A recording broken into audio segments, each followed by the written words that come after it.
विद्यार्थियों नमस्कार। मैं श्रीमती रिंकी गुप्ता एक बार फिर से आप सभी का स्वागत करती हूँ। जैसा कि पिछली कड़ी में हम सुखनासोपदेश का अध्ययन कर रहे थे, उसी कड़ी में आगे अध्ययन करते हैं। इंद्रिय हरिणहारिणी च सततम अति दुरंता इयम उपभोग मृग तृष्णिका।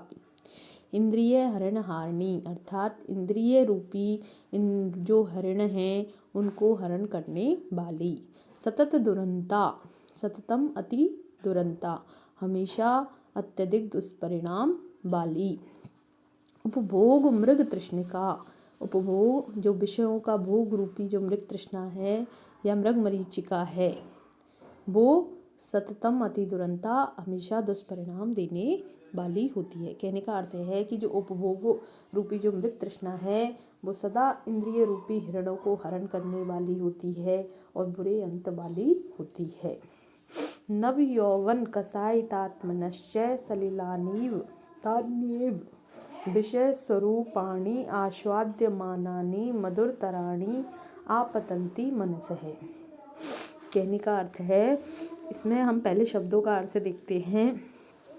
नव यौवन कसायितात्मने यानी कि जो नए यौवन अवस्था के कारण, नई युवावस्था के कारण कषाय से युक्त आत्मा वाले हैं।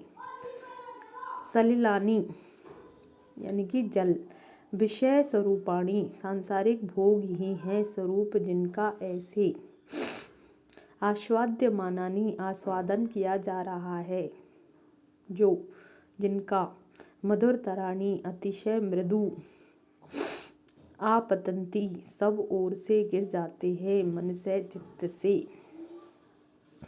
कहने का अर्थ है, नव यौवन से जो कसैले अंतःकरण वाले युवकों के मन को भोगे जाते हुए उन विषय रूपी रूप रसगंध आदि जो स्वरूप है वैसे ही आपाततः मधुर प्रतीत होते हैं, जैसे आंवला खाने से कसैली जीभ वाले पुरुष को जल बहुत मधुर प्रतीत होता है।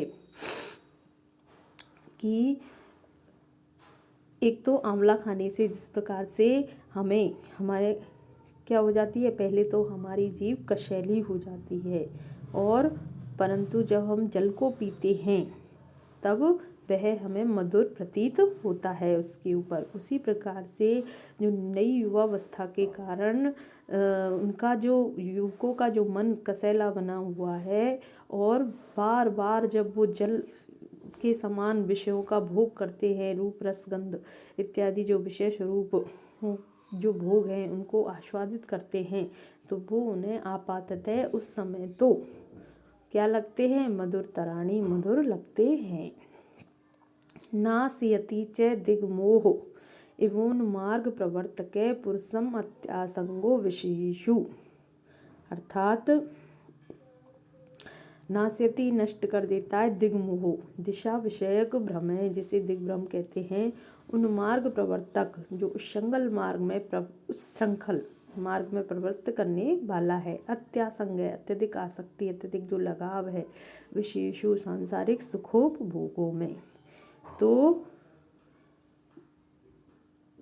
कहने का अर्थ ये है कि दिग्भ्रांति के समान कुमार्ग की ओर प्रवृत्त करने वाली विषयों में अत्यधिक आसक्ति मनुष्य को नष्ट कर देती है। जिस प्रकार से हमें दिशा की भ्रांति हो जाती है तब हम सही मार्ग पर न चल करके गलत मार्ग की ओर चले जाते हैं, उसी प्रकार से दिग्भ्रांति के समान जो कुमार्ग की ओर प्रवृत्त करने वाली विषयों में जो अत्यधिक आसक्ति है, जो विषयों की आसक्ति है, वो मनुष्य को क्या कर देती है, नासयति नष्ट कर देती है।